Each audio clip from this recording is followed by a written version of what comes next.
नमस्कार दोस्तों एंड प्यारे विद्यार्थियों, आज हम पर परागण क्रॉस पॉलिनेशन पर परागण के एग्जाम्पल का अध्ययन करेंगे। आरबीएसई के अंदर जो एनसीईआरटी का सिलेबस लगाया है, एनसीईआरटी के सिलेबस के अनुसार पर परागण के क्रॉस पॉलिनेशन के दो एग्जाम्पल आपकी पुस्तक में दिए हुए हैं। पहला एग्जाम्पल है वेलिस्नेरिया में जल परागण और दूसरा उदाहरण है साल्विया में कीट परागण। एक बार अपन इससे पहले की बात करें, थोड़ा सा इस टॉपिक से पहले, तो इससे पहले हमने पर परागण की जो विधियां हैं अभिकर्मक पढ़े थे, जैसे कि कीट परागण, पक्षी परागण, वायु परागण, चमगादड़ परागण और जल परागण के बारे में पढ़ा था। आज हम ये सभी पर परागण के मेथड हैं, पर परागण की विधियां हैं, अभिकर्मक हैं जिनके द्वारा पर परागण होता है, जल के द्वारा, कीटों के द्वारा, पक्षियों के द्वारा, वायु के द्वारा और रात्रि में खुलने वाले या खिलने वाले पुष्पों में चमगादड़ के द्वारा। कुछ अन्य एग्जाम्पल भी थे जो आपने पढ़ाए, जैसे कि आर्किड्स के अंदर जो लेमना आर्किड्स है उसमें सर्पवृक्ष में उसमें घोंघा के द्वारा होता है। गिलहरी भी पर परागण करती है, सेमल में, अमलतास में, इनमें, जबकि इनमें पक्षी परागण भी पाया जाता है। तो इसके बाद में पर परागण के दो एग्जाम्पल, वेलिस्नेरिया में जल परागण और साल्विया में कीट परागण। पहला आपके सामने चित्र बना हुआ है वेलिस्नेरिया में जल परागण। तो हम पहले वेलिस्नेरिया में जल परागण को पढ़ते हैं, किस प्रकार से वेलिस्नेरिया पादप में जल परागण होता है, जल के द्वारा परागण होता है। और इसके बाद में हम पढ़ेंगे साल्विया में कीट परागण किस तरह से होता है। तो पहला टॉपिक चलते हैं वेलिस्नेरिया में जल परागण। देखिए, वेलिस्नेरिया जो प्लांट है वो जल निमग्न है, समर्ज्ड पादप है, अर्थात जल के अंदर डूबा रहता है, पूर्णतः जल में डूबा हुआ रहता है, समर्ज्ड है, पानी के अंदर डूबा हुआ होता है, निमग्न पादप है, जलीय पादप है और निमग्न पादप है। यह इस पादप के अंदर नर पादप और मादा पादप अलग अलग होते हैं। देखिए, यहाँ पर भी अपने ए और बी अलग अलग बना रखे हैं। ये नर पादप है और ये मादा पादप है। नर पादप पे नर पुष्प लगा हुआ है, मादा पादप पर मादा पुष्प लगा हुआ है। तो वेलिस्नेरिया का पादप जल में उगने वाला निमग्न पौधा होता है, समर्ज्ड होता है, पूर्णतः जल के अंदर, जल के नीचे रहता है। इसमें नर व मादा पादप दोनों अलग अलग होते हैं, अर्थात यह पादप क्या होता है, एक लिंगाश्रयी होता है। अर्थात यह पादप एक लिंगाश्रयी होता है।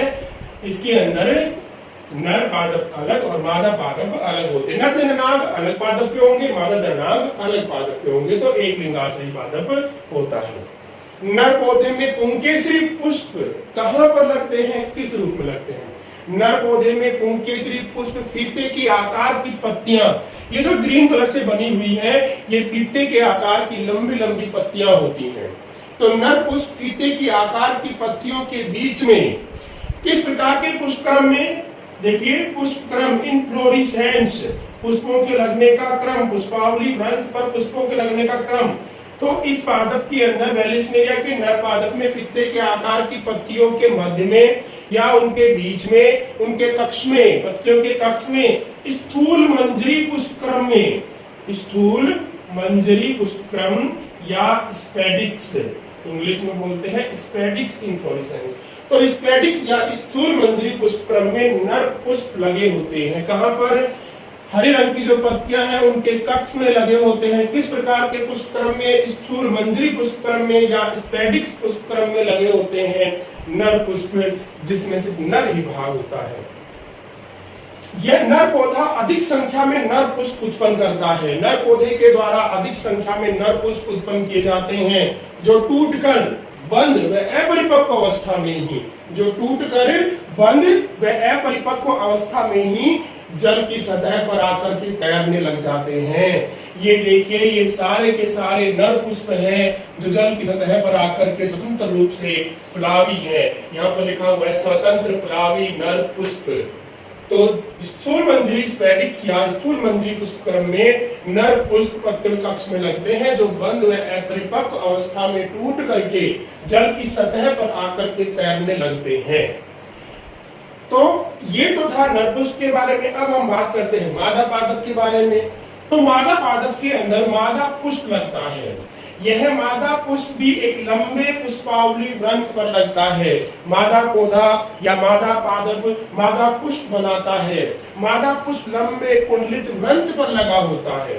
देखिए यहाँ पर 3 मादा पुष्प बने हुए हैं, एक ये है, एक ये है, ये है, ब्लू कलर से बना रखे हैं। अब यहाँ पर जो लंबा पुष्पावली वृंत, जो कुंडलित पुष्प वृंत, देखिए कुंडलित पुष्प वृंत, ये पूरा, ये पत्ती नहीं है, ये पत्ती, ये लीफ नहीं है, इसकी पत्तियां तो पत्ते के आकार की लंबी है, परंतु ये क्या है, पुष्पावली वृंत है। तो मादा पुष्प लंबे कुंडलित पुष्प वृंत पर या पुष्पावली वृंत पर लगा होता है, जिससे है इसका जो पुष्पावली वृंत है या पुष्प वृंत है वो ज्यादा लंबा होने के कारण से मादा पुष्प जल की सतह पर आ जाता है। मादा पुष्प जल की सतह पर आ जाता है, ऊपर की तरफ आ जाता है।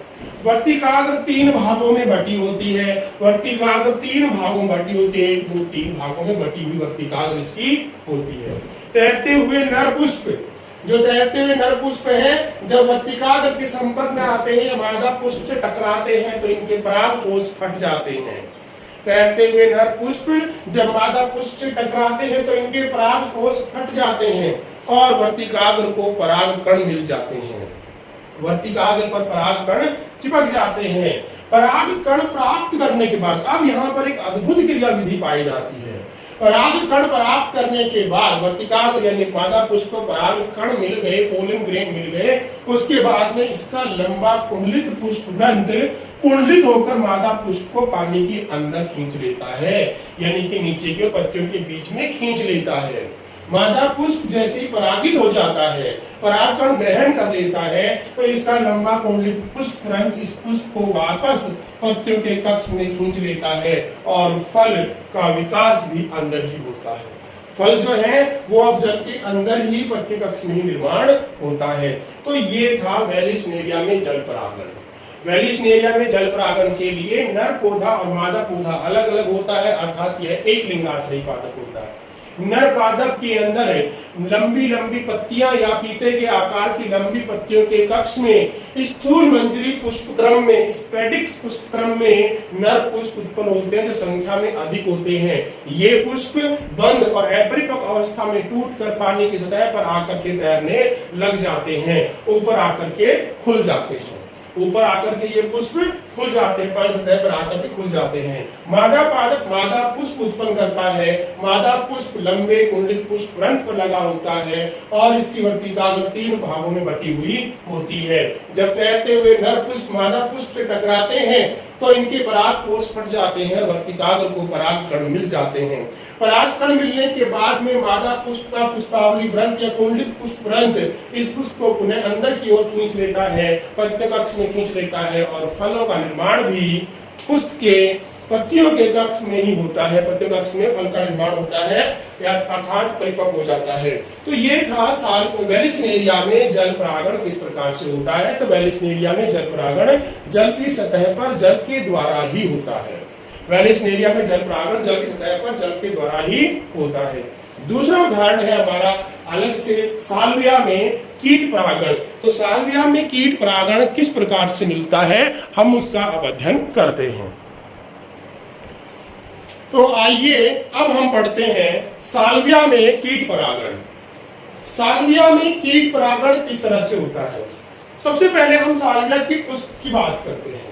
साल्विया का पुष्प कुछ इस प्रकार का होता है, जिस तरह से बोर्ड पर बना हुआ है इस तरह से। तो साल्विया के अंदर परागण प्रक्रिया जो होती है, परागण क्रिया विधि है, उसे लीवर क्रिया विधि बोलते हैं। ये एक इंपॉर्टेंट बात कि साल्विया में लीवर क्रिया विधि के द्वारा कीट परागण होता है। साल्विया में लीवर क्रिया विधि द्वारा कीट परागण पाया जाता है। साल्विया तुलसी कुल का पादप है, जिसमें तुलसी आती है उसी कुल का पादप है साल्विया। साल्विया तुलसी कुल का पादप है। इसका पुष्प द्विओष्ठी होता है। फूल क्या है, द्विओष्ठी, जिसमें 2 ओष्ठ, एक ऊपरी ओष्ठ और एक निचला ओष्ठ। ऊपरी ओष्ठ 2 दलों से बना होता है, जबकि निचला ओष्ठ 1 दल से बना हुआ होता है। पुष्प की बनावट के कारण प्राय एक ही प्रकार के कीट, पुष्प की इस तरह की बनावट होती है तो प्राय एक ही प्रकार के कीट यानी कि बर या वैस्प जो कीट होते हैं वही इसमें परागण कर सकते हैं। पुष्प की बनावट के विशेष बनावट के कारण केवल इसमें वर या वयस्क कीट है वो परागण कर सकते हैं, पर परागण कर सकते हैं। पुष्प का ऊपरी ओष्ठ दो दलों से बना होता है। पुष्प के ऊपरी ओष्ठ में दो दल होते हैं, दो पंखुड़ियां होती हैं, जबकि निचला ओष्ठ जो होता है नीचे वाला वो एक दल से बना होता था। ऊपर की ओर ऊपरी ओष्ठ दो दलों से बना हुआ था, ऊपर की ओर उठा हुआ होता है। ऊपर की ओर उठ करके कुछ अंदर की ओर मुड़ा हुआ होता है, अंदर की ओर मुड़ा हुआ। इस मुड़े हुए हिस्से में जो मुड़ा हुआ हिस्सा होता है उसी में पुंकेसर व वर्तिकाग्र होते हैं। मुड़े हुए हिस्से में पुंकेसर वर्तिकाग्र दोनों होते हैं। देखिए परागकोश है तो ये परागकोश पुंकेसर का ही भाग है, लेकिन परागकोश अलग अलग हो जाते हैं, इसलिए यहाँ पर हमने परागकोश लिखा। ये पूरा पुंकेसर है। देखिए भी ध्यान दीजिएगा, यहाँ से लेकर के यहाँ तक एक पुंकेसर है, मतलब परागकोश है। एक परागकोश है। एक परागकोश में आपको जब अपने परागकोश शुरू किया तो बताया था कि एक परागकोश में दो पालियां होती हैं और दोनों पालियां योजी के द्वारा जुड़ी हुई होती हैं, कनेक्टिव के द्वारा जुड़ी हुई होती हैं। इसके पुष्प में भी दो परागकोश होते हैं और योजी इसके अंदर पाई जाती है। इनके जो योजी है, दोनों पालियों के बीच की योजी ज्यादा लंबी होती है। दोनों पालियों के बीच में योजी ज्यादा लंबी होती है, इसलिए इसकी दोनों पालियां परागकोश की अलग अलग हो जाती हैं। योजी अधिक लंबी होने के कारण से दोनों परागकोशों की पालियां दूर दूर हो जाती हैं। इसमें जो ऊपर की पाली होती है वो तो जननक्षम होती है, उसके अंदर परागकण होते हैं। ऊपर की पाली के अंदर परागकण होते हैं। परागकोश की ऊपरी पाली फलद होती है, अर्थात जननक्षम होती है, फर्टाइल होती है, जबकि निचली पाली जो दूसरी नीचे की पाली होती है वो स्ट्राइल होती है, बंध होती है, परागकोश की बंध पाली होती है। देखिए दोनों परागकोश, अब हम एक पाली यहां बनाए और एक पाली यहां बनाए और इनके बीच में ये क्या है, इनकी कनेक्टिव योजी है। यहां पर भी इसी प्रकार से है। अब देखिए ये दोनों एक दूसरे से जुड़े हुए हैं, ध्यान रखिएगा, जुड़े हुए हैं। तो जब इसको आप नीचे की ओर खींचोगे तो ये भी नीचे की ओर आएगी। जब आप नीचे वाली पाली को नीचे दबाओगे तो ये पाली अपने आप इसके योजी के द्वारा खींच करके नीचे आएगी, और यही क्रियाविधि होती है लीवर क्रियाविधि। ध्यान दीजिएगा, दोनों पालियां दूर दूर होने के कारण से, दोनों पालियों के बीच में योजी लंबी होने के कारण से दोनों पालियां दूर दूर हो जाती हैं। ऊपरी पाली जो होती है वो जननक्षम होती है, निचली पाली बंध होती है। दोनों पालियां इस प्रकार से जुड़ी होती हैं कि जब एक पाली बंधे पाली को हिलाया जाता है तो ऊपरी पाली नीचे की ओर आ जाती है। अब ध्यान दीजिएगा, तो पुष्प का ऊपरी ओष्ठ दो दलों से बना होता है, ऊपर की ओर उठा हुआ व मुड़ा हुआ होता है। इस मुड़े हुए हिस्से में पुंकेसर वर्तिकाग्र होते हैं, स्थित होते वर्तिका स्थित होती है। पुष्प का निचला ओष्ठ, निचला ओष्ठ ध्यान रखिएगा, पुष्प का निचला ओष्ठ कीट के बैठने के लिए स्टेज का कार्य करता है, मंच का कार्य करता है। पुष्प का निचला ओष्ठ कीट को बैठने के लिए स्टेज या मंच का कार्य करता है। कीट इसके ऊपर आकर के बैठता है, इस मंच पर बैठता है। सालिया के पुष्प पूर्वी होते हैं, ये आपको पहले भी बताया था जब आपने भिन्न काल पक्वता पढ़ा था। पर परागण के अंदर भिन्न काल पक्वता, तो वहां पर दो शब्द आए थे, पुंपूर्वी और स्त्री पुंपूर्वी और स्त्री पूर्वी। तो यहाँ पर ये फूल क्या होते हैं, पुंपूर्वी होते हैं, अर्थात इनके पराग कण पहले, परागकोश वर्तिकाग्र से पहले परिपक्व हो जाते हैं। तो सालिया के पुष्प पुंपूर्वी होते हैं, इसके पुष्प में दो पुंकेसर होते हैं। इसके पुष्प में केवल दो पुंकेसर होते हैं और दोनों ही पुंकेसरों की योजी लंबी होती है। प्रत्येक पुंकेसर की योजी लंबी होती है, इससे परागकोश की दोनों पालियां अलग अलग हो जाती हैं। दोनों पालियां अलग अलग हो जाती हैं। क्रियाविधि कैसे होती है मैंने आपको बताया अभी। तो दोनों पालियां अलग अलग हो जाती है। इसकी ऊपरी पाली में परागकण उत्पन्न होते हैं। ऊपरी पाली जो जननक्षम होती है, फर्टाइल होती है, उसमें परागकण उत्पन्न होते हैं, जबकि निचली पाली बंद होती है, निचली पाली परागकण नहीं बनते। पुंकेसर का पूतंतु योजी से परागकोश की बंद पाली, पुंकेसर के पूतंतु, जो पुंकेसर का पूतंतु है, ये है पूतंतु। देखिए ये पूतंतु पराग पुंकेसर की बंध्य पाली से जुड़ा हुआ होता है। पुंकेसर की जो परागकोश की जो बंध्य पाली होती है वहां पर योजी के साथ में बंध्य पाली के पास मुड़ा होता है इसका पूतंतु। तो पुंकेसर का पूतंतु योजी से परागकोश की बंध्य पाली के पास जुड़ा रहता है। इस कारण पुंकेसर एक लीवर की तरह कार्य करता है। यहाँ पर पुंकेसर एक लीवर की भांति कार्य करता है। एक लीवर की भांति, यानी कि उसको हिलाया जाए दूसरे भाग भी हिलने लग जाए, इस प्रकार से लीवर की भांति कार्य करता है। अब यहाँ पर हम ला रहे हैं किसी कीट को। तो जब साल्विया के पुष्प में कोई कीट मकरंद चूसने के लिए प्रवेश करता है, जब साल्विया के पुष्प में कोई कीट मकरंद चूसने के लिए प्रवेश करता है तो क्या होता है? देखिए, ये एक कीट,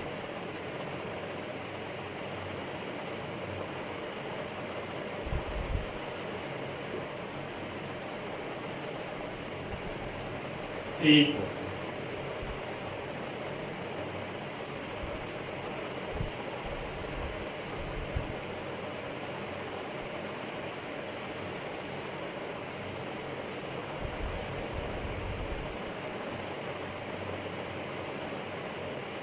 जब साल्विया के पुष्प में कोई कीट, मधुमक्खी, बर, वस्प, ततैया जैसे होते हैं, ये कीट मकरंद चूसने के लिए इसके पुष्प की ओर आकर्षित होकर दलपुंज द्वारा बने मंच पर बैठकर दलपुंज की नली में अपने सिर को डालता है। जब कीट इस मंच पर बैठकर दलपुंज से नली के अंदर अपने सिर को डालता है तो जो सिर को अंदर की ओर करता, ध्यान दीजिएगा, जब कीट मंच पर आकर बैठता है और बैठने के बाद दलपुंजों से बनी हुई नली के अंदर अपने सिर को अंदर की ओर डालता है मकरंद चूसने के लिए, तो इसका सिर इस पाली से टकरा जाता है, इसका सिर बंद पाली से टकरा जाता है, जिससे इस बंद पाली को, इस पुंकेसर को पीछे की ओर धकेल दिया जाता है। इसके सिर के द्वारा ये जो पुंकेसर है पीछे की ओर धकेला जाएगा और आप उसकी बंद पाली से टकराएगा, जिससे परागकोश की बंद पाली पीछे की ओर धकेली जाएगी। जब ये पाली पीछे में धकेली जाती है तो ऊपर वाली पाली, परागकोश की फरक पाली झटके के साथ नीचे आती है। झटके के साथ नीचे आकर के कीट से टकरा करके परागकोश फट जाते हैं। जब कोई कीट मंच पर बैठ करके दलपुंज की नली में अपने सिर को डालता है तो इसकी बंद पाली से सिर टकराता है, जिससे बंद पाली पीछे की ओर, पुंकेसर पीछे की ओर धकेला जाता है, तो फलद पाली, ऊपर की जो पाली है वो झटके के साथ नीचे आके परागकोश फट जाते हैं। वो परागकण कीट के पंखों पर, उसके शरीर पर आदि जगहों पर लग जाते हैं। जब यह कीट यहाँ से निकल करके, क्योंकि जिस पुष्प में ये बैठा है वो पुष्पों पूर्वी है, अर्थात वर्तिकाग्र अभी सक्षम नहीं है, तो ये कीट जब यहाँ से निकल कर किसी अन्य परिपक्व वर्तिकाग्र वाले पुष्प के अंदर जाता है, परिपक्व वर्तिकाग्र वाले पुष्प में जाता है, तो उसकी लटकी हुई वर्तिकाग्र, उस दूसरे पुष्प की लटकी हुई वर्तिकाग्र इस कीट की पीठ से उसकी पंखों से स्पर्श कर जाती है।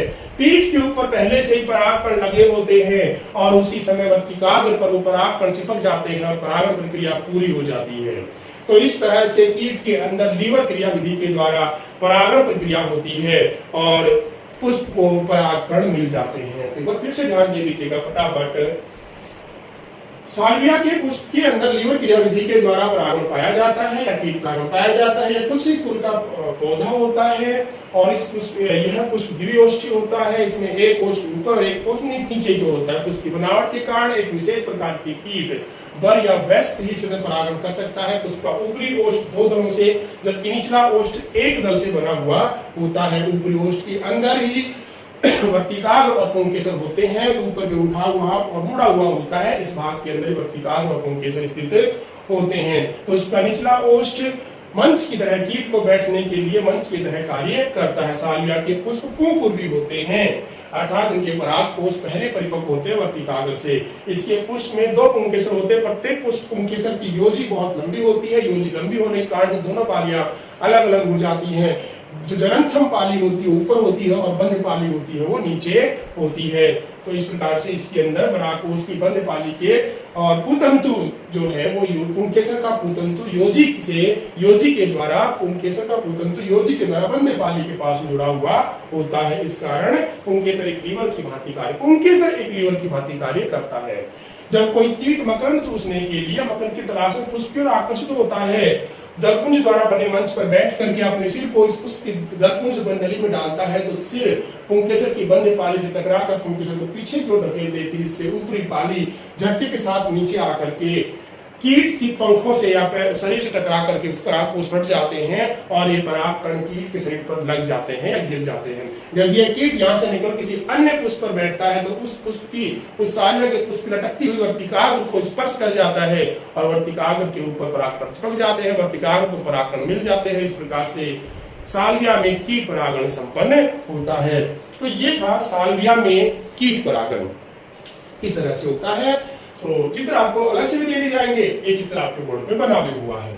चलिए अगला टॉपिक पढ़ते हैं अब। तो इसके बाद जो टॉपिक है वो भी काफी इंपोर्टेंट टॉपिक है, पराग स्त्री केसर पारस्परिक क्रिया, पोलन पिस्टल इंटरैक्शन। पराग स्त्री केसर पारस्परिक क्रिया, पोलन पिस्टल इंटरैक्शन। पराग स्त्री केसर पारस्परिक क्रिया, देखिए क्या है भाई।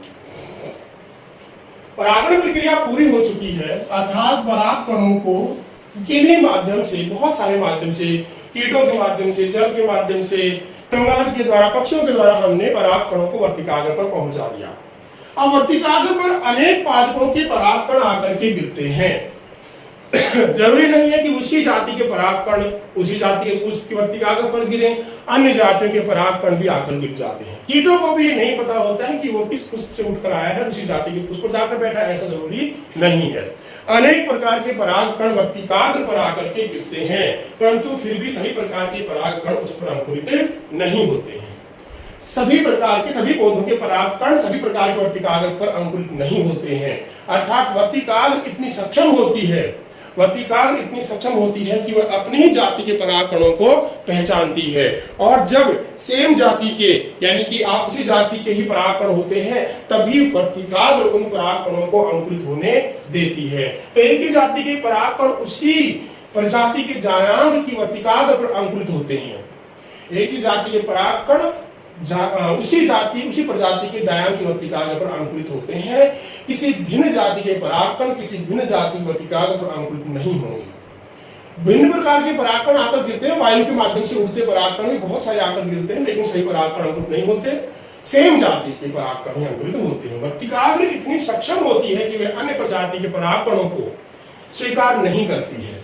अन्य प्रजाति के परागकणों को वर्तिकाग्र स्वीकार नहीं करेगी, रिजेक्ट हो जाएंगे। सही व सुयोग्य परागकण होने पर, सही व सुयोग्य परागकण होने पर परागकण का वर्तिकाग्र पर अंकुरण होता है। सही और सुयोग्य परागकण होंगे तो ही परागकण वर्तिकाग्र पर अंकुरित होगा, अर्थात वर्तिकाग्र उस परागकण को जल, भोजन, नमी आदि प्रदान करेगी और पराग नलिका बनेगी। तो सुयोग्य और सही परागकण होने पर ही वर्तिकाग्र पर परागकण अंकुरित होते हैं। परागकण के जनन छिद्र से, परागकण अपन ने पढ़ा, परागकण में जर्मिनल पोर होता है, परागकण के जनन छिद्र से पराग नलिका निकल कर या पराग नलिका बनकर वर्तिकाग्र और वर्तिका से होती हुई, पहले वर्तिकाग्र होता है स्टिग्मा ऊपर जायांग के अंदर, वर्तिकाग्र फिर वर्तिका से होती हुई अंड कोशिका तक पहुंचती है या बीजांड के अंदर प्रवेश करेगी, बीजांड में प्रवेश करने के बाद अंड कोशिका तक पहुंचती है। तो परागकणों के अंकुरण से लेकर अंड कोशिका तक पहुंचने की सभी प्रक्रियाओं को पराग स्त्री केसर पारस्परिक क्रिया कहते हैं। परागकणों के अंकुरण से लेकर पराग नलिका बनने तथा पराग नलिका के अंड कोशिका तक पहुंचने की प्रक्रियाएं पराग स्त्री केसर पारस्परिक क्रियाएं कहलाती हैं। ये सभी प्रक्रियाएं पराग स्त्री केसर प्रक्रिया कहलाती हैं। तो परागकण पहले गिरते वर्तिकाग्र पर गिरने के बाद वहां पर परागकण की प्रोटीन, परागकण के बाह्य चोर पर स्थित प्रोटीन और वर्तिकाग्र पर स्थित प्रोटीनों की बैच मिलान किया जाता है वर्तिकाग्र के द्वारा। अगर वो प्रोटीन एक समान होती है तो वर्तिकाग्र परागकणों को अंकुरित होने की अनुमति प्रदान करती है। तो परागकण वहां से अंकुरित होते हैं, जनन छिद्र से पराग नलिका निकलती है, यह पराग नलिका वर्तिका से होती हुई अंडाशय या अंड कोशिका तक पहुंचती है। तो ये सारी प्रक्रियाएं पराग स्त्री केसर पारस्परिक क्रियाएं कहते हैं। ये प्रतिक्रियाएं तब तक चलती हैं जब तक पराग नलिका अंड तक नहीं पहुंच जाती है। यह पराग स्त्री केसर पारस्परिक क्रियाएं तब तक चलती है जब तक पराग नलिका अंड कोशिका तक न पहुंच जाए। अगर किसी अन्य प्रजाति के परागकण, यदि किसी अन्य प्रजाति के परागकण अंकुरित भी हो जाते हैं, पराग नलिका भी बन जाती है और परागणिका वृद्धि करती वर्तिका में से होती है, अंडाशय में जाती है। लेकिन अगर उससे पहले ही कहीं पर भी ये लगेगा वर्तिकाल या जायांग को कि ये अपनी प्रजाति का नहीं है, तो पराग स्त्रीकेसर पार्श्विक क्रियाएं जारी रहती हैं, प्रोटीनों की मैचिंग जारी रहती है। अगर नहीं होती तो परागणिका को नष्ट कर दिया जाता है, नर युग्मकों को नष्ट कर दिया जाता है। तो इस प्रकार से अपनी ही प्रजाति के परागकणों को, अपनी प्रजाति के परागकण जो है उसी जाति के, एक जाति के परागकण उसी जाति के वर्तिकाग्र पर अंकुरित होते हैं। ये और अंकुरित होने के बाद पराग नलिका बनती है, अंकुश तक पराग नलिका युग्मकों को लेकर पहुंचती है। सही प्रक्रियाएं पराग इस तरीके से पारस्परिक क्रियाएं कहलाती हैं। अब यह किस बात पर निर्भर करती है? यह करती है परागकण की बाह्य चोल पर, परागकण के बाह्य चोल पर और वर्तिकाग्र के ऊपर पाए जाने वाली प्रोटीन की संगतता व असंगतता प्रतिक्रिया पर। परागकणों का अंकुरण संगतता व असंगतता प्रतिक्रिया पर निर्भर करता है। कंपेटिबिलिटी और इनकम्पेटिबिलिटी रिएक्शन है, उस पर निर्भर करता है। परागकण एवं वर्तिकाग्र पर उपस्थित प्रोटीनों में होने वाली, परागकण और वर्तिकाग्र में उपस्थित प्रोटीनों में होने वाली संगतता असंगतता प्रतिक्रिया पर ही परागकणों का अंकुरण निर्भर करता है। यानी कि कंपेटिबिलिटी और इनकम्पेटिबिलिटी रिएक्शन पर ही परागकणों का निर्भर होते, परागकणों का अंकुरण निर्भर करता है। अगर यह प्रतिक्रिया संगत होती है, सही होती है, तो अनुकूल होती है, तो परागकण वर्तिकाग्र से जल एवं पोषक पदार्थ लेकर के पोषक पदार्थ ग्रहण करते हैं एवं पराग नलिका का निर्माण करते हैं। अगर यह प्रतिक्रिया सुयोग्य होती है, सही होती है, तो परागकण वर्तिकाग्र से पोषक पदार्थ जल आदि ग्रहण करके वो क्या होंगे? अंकुरित हो जाएंगे। तो ये सभी प्रक्रिया जो है पराग स्त्री केसर पारस्परिक क्रिया कहलाती है, ओवन पिस्टल इंटरैक्शन कहलाती है, जिसके अंतर्गत एक वर्तिकाग्र अपने ही सुयोग्य परागकणों को पहचानती है और उसके बाद उन्हें अंकुरण की अनुमति प्रदान करती है। ध्यान रखने की बात यह है कि यहाँ पर वर्तिकाग्र और परागकण में मिलने वाली प्रोटीन की संगतता और असंगतता प्रतिक्रिया पर परागकणों का अंकुरण निर्भर होगा, इनकम्पेटिबिलिटी और इनकम्पेटिबिलिटी रिएक्शन। ये था पराग स्त्रीकेसर पारस्परिक क्रिया। इसके बाद हम निषेचन पढ़ेंगे, लेकिन निषेचन पढ़ने से पहले अर्थात क्योंकि परागण हो गया तो परागण में परागकण मिल गए वर्तिकाग्र को, वर्तिकाग्र से फिर हमने पराग स्त्रीकेसर पारस्परिक क्रिया के द्वारा ये पढ़ रहे हैं अब कि परागकण पहुंच रहे हैं अंडाशय की ओर, तो निषेचन प्रक्रिया होगी। तो निषेचन के विभिन्न पद हैं, लेकिन उससे पहले हम एक टॉपिक और पढ़ते हैं, कृत्रिम संकरण। आर्टिफिशियल यानी कि कृत्रिम रूप से भी परागण करवाया जाता है, संकरण करवाया जाता है अच्छी किस्म के पादप प्राप्त करने के लिए। तो आर्टिफिशियल हाइब्रिडाइजेशन या कृत्रिम संकरण। कृत्रिम संकरण क्या है भाई? कृत्रिम संकरण ये पादपों से संबंधित है, न कि जंतुओं से। जंतु में संकरण प्रक्रिया करवाई जाती है, पादपों में भी करवाई जाती है। तो यहाँ पर हम पादपों से संबंधित पढ़ रहे हैं आर्टिफिशियल हाइब्रिडाइजेशन। तो कृषि उत्पादन बढ़ाने के लिए आजकल कृषि के क्षेत्र में बढ़ोतरी हो रही है और बढ़ती जनसंख्या के लिए भोजन प्राप्त करने के लिए कृषि को बहुत अधिक कृषि उत्पादन को बढ़ाने की जरूरत है।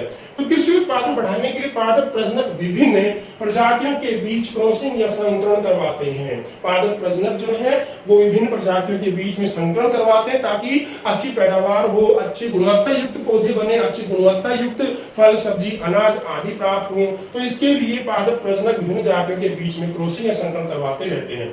संकरण करवाने के लिए संकरण पादप प्रजनन द्वारा करवाया जा रहा है तो कृत्रिम तो हो ही गया, अपने आप नहीं हो रहा। तो संकरण करवाने के लिए दोनों जनक उत्तम गुणवत्ता वाले लिए जाते हैं।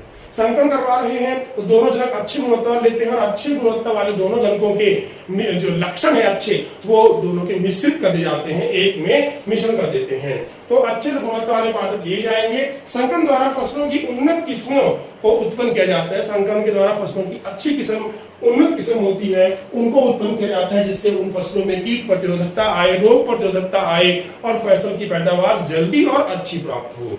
तो ऐसा करने हेतु निम्न प्रक्रम अपनाए जाते हैं। तो कृत्रिम संकरण करवाने के लिए पादप प्रजनक कुछ विधियां काम में लेता है। पहली विधि है विपुंसन या इमैस्कुलेशन। विपुंसन या इमैस्कुलेशन।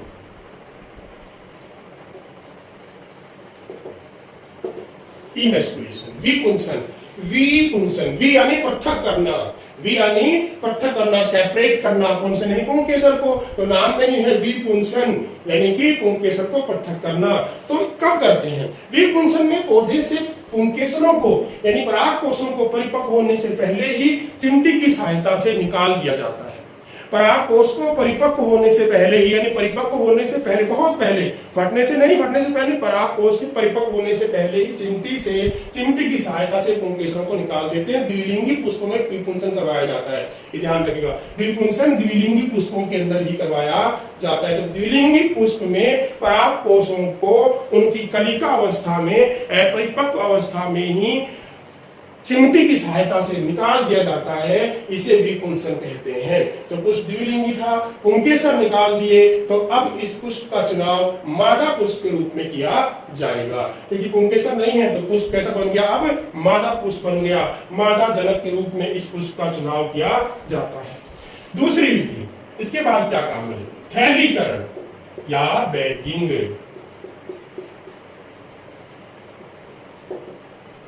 बैगिंग प्रक्रिया, थैलीकरण या बैगिंग, बोरा वस्त्राकरण भी बोल देते हैं, बोरा वस्त्राकरण या थैलीकरण। इसमें क्या करेंगे? विपुंसित या अविपुंसित, विपुंसित या अविपुंसित पुष्प को किसी दूसरे परागकणों से, अवांछित परागकणों से बचाने के लिए थैली के माध्यम से ढक दिया जाता है। विपुंसित या अविपुंसित दोनों प्रकार के पुष्पों को पॉलीथीन आदि के थैलों से अनैच्छिक परागकणों को पुष्प के वर्तिकाग्र पर पहुंचने से बचाने के लिए ढक दिया जाता है। वर्तिकाग्र पहुंचने से रोकने के लिए ढक दिया जाता है। तो थैलीकरण के अंदर विपुंसित या अविपुंसित परागकणों को पॉलीथीन के थैलों से अवांछित परागकणों के वर्तिकाग्र पर पहुंचने से रोकने के लिए ढक दिया जाता है। इस थैली को पूरे के पूरे प्लांट के ऊपर ढका जाता है, लेकिन प्लांट को कार्बन डाइऑक्साइड मिलती रहे, ऑक्सीजन जो निकल रही है या वो भी निकलती रहे, पानी की वाष्प यानी कि वाष्प निकलते वो भी होता रहा, तो उसको नुकसान ना पहुंचे, इसके लिए इस थैली में छिद्र भी किए जाते हैं, लेकिन छिद्र ऊपर नहीं नीचे की ओर किए जाएंगे। जब थैली को ढक करके इस प्रकार से लाते हैं तो नीचे की ओर छिद्र करते हैं, नीचे को छिद्र करते हैं ताकि ऊपर से कोई उड़ते परागकण उसमें डायरेक्ट ना प्रवेश कर पाए, कुछ बचाव हो जाए। इसके बाद थैलीकरण कर दिया जाता है, उसके बाद में करते हैं एंथेसिस। एंथेसिस प्रक्रिया में क्या करते हैं? एंथेसिस प्रक्रिया में पहले थैली को हटाएंगे। जब थैलीकृत पुष्प की वर्तिकाग्र पराग कोष को ग्रहण करने के लिए सक्षम हो जाती है, जब विपुंसित पुष्प की वर्तिकाग्र परिपक्व हो जाती है, परागकणों को ग्रहण करने के लिए सुग्राही हो जाती है, तब उसकी थैली हटा करके किसी अच्छे नर जनक के परागकण ब्रश की सहायता से वर्तिकाग्र पर छिड़क दिया जाता है, इसे कहते हैं एंथेसिस। तो जब थैलीकृत पुष्प की वर्तिकाग्र सुग्राही हो जाती है, तब किसी अच्छे नर जनक के परागकण लेकर के ब्रश की सहायता से वर्तिकाग्र पर डाल दिया जाता है, वर्तिकाग्र पर छिड़क दिया जाता है, और फिर पुनः इस पर थैली लगा करके फल बनने तक इसे छोड़ दिया जाता है, या फल विकसित होने तक इसे छोड़ दिया जाता है। वापस फिर थैली लगा देते हैं, थैलीकरण कर देते हैं और फल बनने तक इसे छोड़ दिया जाता है। चौथी प्रक्रिया होती है टैग लगाना या टैगिंग प्रक्रिया। टैग लगाना है, टैगिंग। इसमें क्या होता है कि इस प्रक्रिया में एक टैग बना करके, एक गत्ते का बना लेते हैं या लोहे का बना लेते हैं हल्के सा, तो एक टैग बनाकर पादप के तने से बांध दिया जाता है, किसी टहनी पर टांग देते हैं या पादप के तने से बांध दिया जाता है, जिसके ऊपर कुछ सूचनाएं लिखी होती हैं। एक टैग बनाकर, गत्ते आदि का टैग बनाकर और पौधे के तने पर या उसकी टहनी पर टांग देते हैं या बांध देते हैं। इस पर कुछ सूचना लिखी होती है, जैसे कि पादप का हिंदी नाम, पादप का अंग्रेजी नाम, उसका बॉटनिकल या वानस्पतिक नाम, विपुंसन किस दिन किया गया उसकी तारीख लिख देते हैं, एंथेसिस कब किया गया उसकी तारीख लिख देते हैं, पादप प्रजनक कौन है उसका नाम भी लिखा जाता है। तो टैग बना करके टांग देते हैं। इस टैग के ऊपर कुछ सूचना लिखी जाती है, जिसमें विपुंसन एंथेसिस की तारीख, संकरण करने वाले व्यक्ति का नाम, पादप का हिंदी, इंग्लिश या बॉटनिकल नाम या कोई वहां का लोकल नाम होता है तो वो भी लिख दिया जाता है। तो इस प्रकार से ये सभी प्रक्रियाएं की जाती हैं कृत्रिम संकरण के अंतर्गत। तो कृत्रिम संकरण से अच्छे गुणवत्ता वाले उच्च उत्पादन वाले फसल फल फूल वाले पादप तैयार किए जाते हैं। पादप प्रजनक कृत्रिम संकरण करवाने के लिए विभिन्न विधियों का उपयोग करता है। कृत्रिम संकरण करवाने के लिए अच्छी गुणवत्ता वाले पादपों के बीच में संकरण करवाया जाता है। इसमें सबसे पहली प्रक्रिया होती है विपुंसन, जिसके अंदर क्या करते हैं, द्विलिंगी पुष्प के पराग कोषों को उसकी कलिका अवस्था में ही या परिपक्व होने से पहले चिमटी की सहायता से हटा दिया जाता है। अब इस पुष्प का चुनाव मादा जनक के रूप में किया जाता है, क्योंकि नर पुष्प हटा दिया, नर भाग हटा तो मादा पुष्प। इसके बाद थैलीकरण, विपुंसित या विपुंसित पुष्प के ऊपर थैली लगा पॉलिथीन की थैली के द्वारा ढक दिया जाता है, जिससे वर्तिकाग्र पर अवांछित परागकणों को पहुंचने से रोका जाता है। और इसके बाद एंथीसिस, थैलीकृत पुष्प की वर्तिकाग्र जब सुग्राही हो जाती है तब इस वर्तिकाग्र पर किसी अच्छे नर जनक के परागकण ब्रश की सहायता से लेकर के इसकी वर्तिकाग्र पर छिड़क दिया जाता है। उन्हें थैली लगा करके फल विकसित होने तक छोड़ दिया जाता है। टैगिंग, इसके अंदर इस प्रक्रिया में एक टैग बनाकर पौधे के तने या इसकी टहनी के ऊपर टांग दिया जाता है या बांध दिया जाता है। इस टैग के ऊपर कुछ सूचनाएं लिखी होती हैं, जैसे कि एंथीसिस विपुंसन की तारीख, पादप का हिंदी इंग्लिश नाम, बॉटनिकल नाम या वानस्पतिक नाम, और पादप प्रजनक का नाम भी लिखा है, संकरण करवाने वाले का नाम भी लिखा जाता है। ये था कृत्रिम संकरण। इसके बाद में इस प्रकार से अपना अब परागण संबंधित जो टॉपिक था वो आज कंप्लीट हो गया। परागण टॉपिक सा कंप्लीट। परागण के अंदर अपन ने परागण की परिभाषा, परागण के प्रकार, स्वयं परागण, पर परागण, स्वयं परागण के लिए क्या बंधन है, पर परागण के लिए क्या आवश्यकताएं हैं, पर परागण में कौन कौन से अभिकर्मक या एजेंट की आवश्यकता होती है, कारकों की आवश्यकता होती है, साधनों की आवश्यकता होती है, उनके बारे में पढ़ा। स्वयं परागण पर परागण के लाभ या हानियां क्या है उनके बारे में पढ़ा। उसके बाद में परागण के अंदर अपन ने पर परागण के दो उदाहरण पढ़े, आज जो पढ़े हैं वेलिस्नेरिया में जल परागण और साल्विया में कीट परागण।